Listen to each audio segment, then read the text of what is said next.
A typical working pattern for most people means they are likely to have many different jobs during their working lifetime.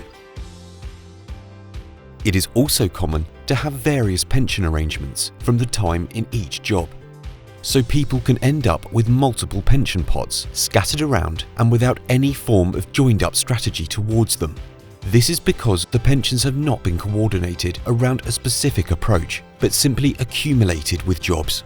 This, or something similar, may represent your position, and if it does, you may wish to consider consolidating your pensions.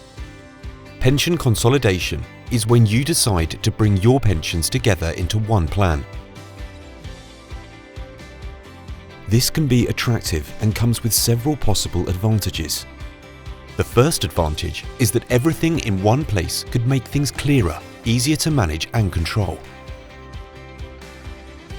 Secondly, you could save on costs or charges if you can transfer from higher cost schemes to a lower cost one. Thirdly, putting your plans together should offer you a greater number of investment options with a wider choice of investment types and funds. This could help you enhance the longer-term performance. It is always worth looking carefully at both charges and performance, as any improvement can have major impact. Take the example of a pension which has £10,000 as its current value, with charges attached to it of 2% per year.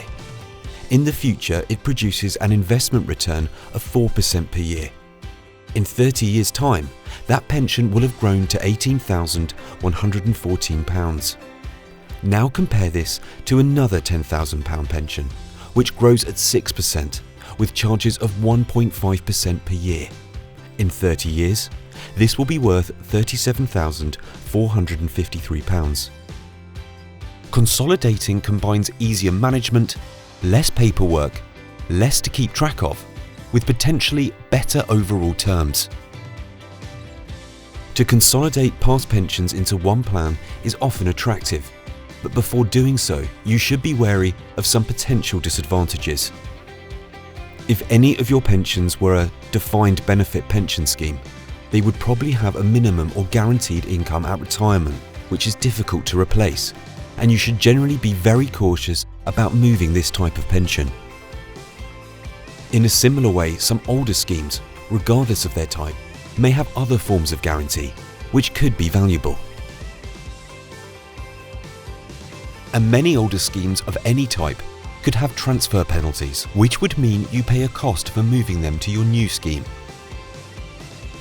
You will note that this is not a simple decision because the devil is in the detail, and whether to transfer any pension, whether consolidation is a good or bad idea, is very much dependent on your specific circumstances.